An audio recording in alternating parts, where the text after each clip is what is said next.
So today I'm doing something extra special. I'm going to show you guys how I do a skincare photo with a texture swatch using just one studio light. This is pretty special for me because I don't think I've done an in-depth breakdown of how I do these cosmetic shots, and they are one of my favorite types of shots to create. They just look so high-end, extremely buttery, and I'm going to show you exactly how I do it. So come on in a little closer and let's start with the texture. So starting out, the intensity of our light doesn't matter too much. It's just in the position I want. I'm going to be focused on getting the products in the right place so I can make sure that I like the way it's going to look. And then I'm going to lay down some tape so we can outline exactly where our texture swatch is going to go. So this is the middle one. So it'll probably look something like that. This one will probably be like here. And then our last one, which is our darkest shade, here. Actually, I'll probably swap these two just because I feel like it's more of a natural look. Now, my texture swatches are going to be going the opposite way. So they're going to be coming that way, starting here and going back, back, back. So the tape that I'm going to lay down is going to represent the swatch. I think I like the way that looks. And now this program is Capture One. It's a live tethering program so I can see what I'm doing on a big screen. So I'm using that to see exactly what my camera is seeing. That way I know what this is going to look like whenever I lay down my swatches.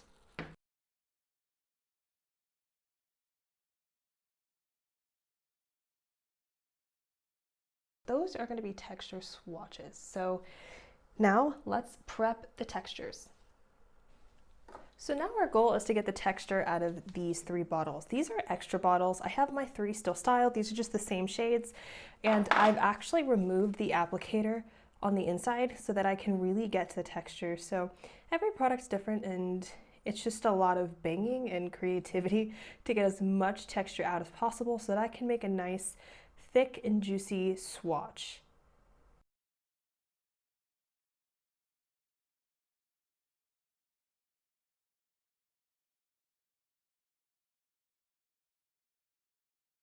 I now have all 3 of my textures here, and this part might get a little confusing, but we have our outline here, and now I just need to kind of refine the sections that we're going to be tracing.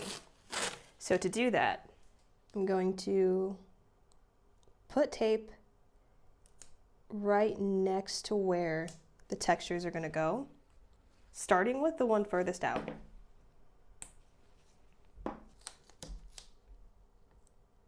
Do a piece of tape about here, so my texture is going to start before the tape. And then I'm going to remove this guy. This makes sense in my head, so if it's hard for you to follow, I do apologize.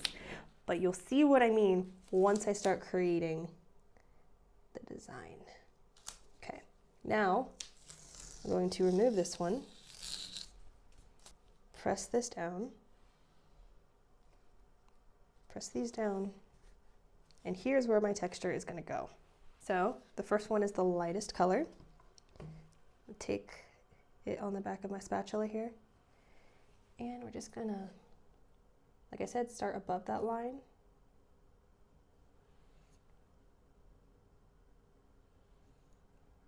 And keep swiping until it's out of frame. Just like that. Now, when I remove my markers, you're going to see, got a perfect little texture there. Then, I'm just going to run through one more time. Make it look a bit more natural. Boom. Now, my next one here, I'm going to have it start before that spot.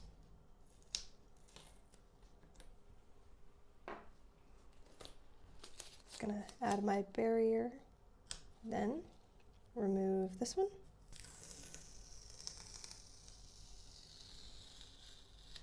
Pop this back down. I've wiped this off.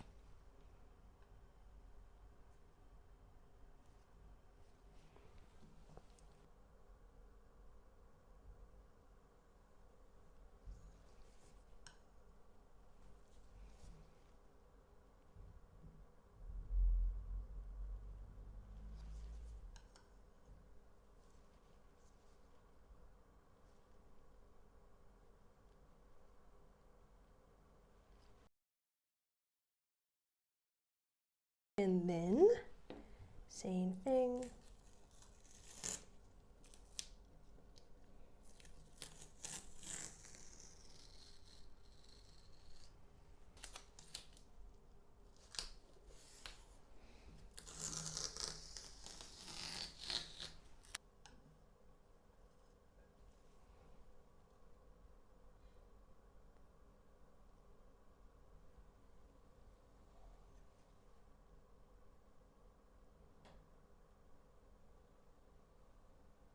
And for the last one, but I'm actually going to move this over a bit. Sometimes I like to eyeball it.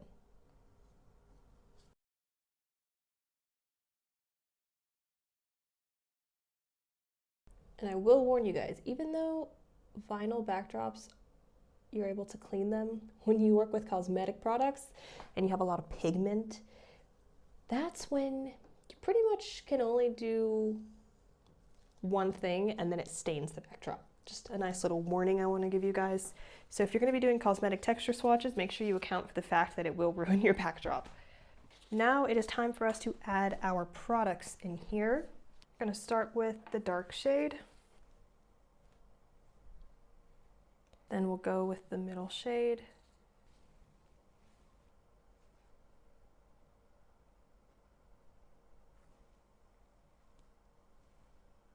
And now to capture my image, I'm not going to capture it with a bare bulb. I want this to look really rich. So I'm going to add a sheet of diffuser paper in the front, and I'm just going to hold it here like this. But when I do this, my picture gets pretty dark, so I need to bump this light pretty much all the way up.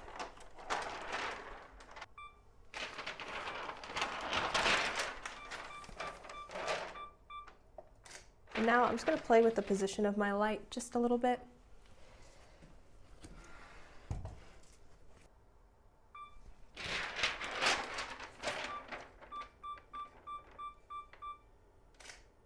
And now I've noticed this side of my scene over here is dark, so I'm going to add a bounce board.